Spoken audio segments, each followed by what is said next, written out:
All right, now, a Manhattan jury is deciding the fate of Daniel Penny, a former Marine who intervened when a disturbed man was acting incoherently, some thought dangerously, on the New York City subway. Penny put Jordan Neely in a chokehold for 6 minutes. Neely died. Penny was charged with manslaughter and negligent homicide. Penny is white, Neely black. Some people call Penny a hero, others a murderer. So I'm wondering, Anina, I mean, are actions like this, is this just vigilantism when someone does it on the subway, or is this just someone who's really concerned about public safety? Yeah, I don't think that it is vigilantism, and I also don't think that this has a very strong racial component to it.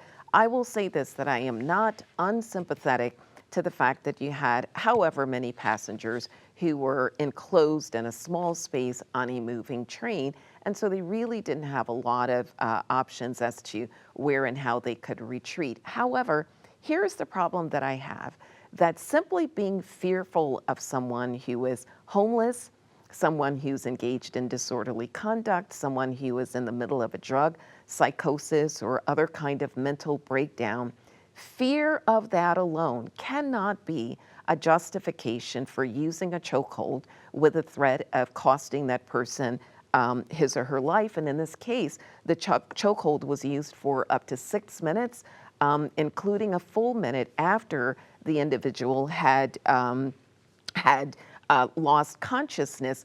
Here's what the other thing is. I've pored over a lot of the witness testimony and have been unable to find where any of the witnesses stated that there was an overt threat made to the passengers, that he threw garbage at the passengers, that he said he was ready to die, and then one person noted that he'd soiled his pants. None of those things really strike me as an imminent threat, and they could at least have moved to another seat. So that's sort of my issue, that this I was afraid, and therefore these actions are somehow justified. Well, if he, I mean, he's already been charged, he's on trial, and I should say by the time the show airs, we could have a decision, a verdict, or a hung jury. I mean, what does it say to other people who might want to step in and help on a subway train, because it can be fearful on a subway train. Yeah. What does it say to other people? I'm not gonna help anybody out because I'm afraid I'll be. Well, could I just follow up with that quickly Sure. on the chokehold piece and say that New York State, after the death of Eric Garner, barred law enforcement from using the chokehold. So it's not a question of whether to step in or not, but it was the kind of lethal force that was used by a former Marine person who should have known better. So yes, do something, but don't do what you know is going to risk the person's life.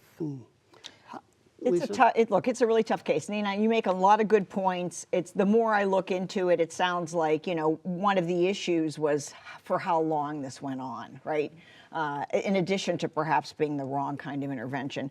But I also struggle with the fact that I want someone to intervene, on my behalf. So to me, this might be a case about a matter of degree. Where I come out, bottom line is, I truly think it's in the right place, in the hands of the jury. This is what juries are created for. This is what they do. And they get to hear all the testimony and evidence. And I guess I just pray for them, because they have a very difficult and momentous decision to make. I'm curious what your expertise, what you think in regards to the negligent homicide versus manslaughter, right? It seems to me like the perpetrator, alleged perpetrator, who I do have some empathy for, I have most empathy for the person who lost their life, but to Nina's point, having worked in security and being programmed to think that way, you have, first of all, you're thinking about exits, and you have no exits when you're confined. So that's a difficult situation. And I think Nina's right, using a chokehold wasn't best. I mean, if this person can execute a chokehold like that, they can also execute a full Nelson, which is a way to restrain somebody without impeding their breathing. So it did seem, to your point, that maybe there was a failure to recognize those actions would lead to the loss of life.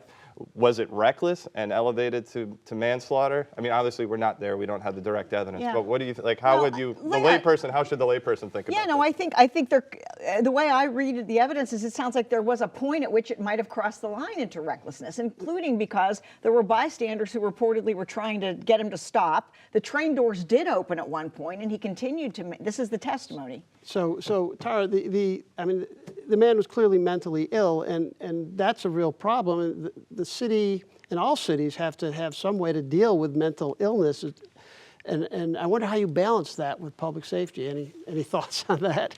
Well, first and foremost, you sort of explain to the public a procedure for how to respond. And what I mean by that is most of these people were probably people who ride the subway every day. And if you ride the subway in any major city, you know you're probably going to at some point be in a car with someone who's mentally ill and acting out. That's just reality. So public safety announcements, just like you do today, if X happens, this is the procedure you should follow. And that then puts all of the passengers, in a sense, sort of in the same position and puts someone with the training that Penny had in a greater position.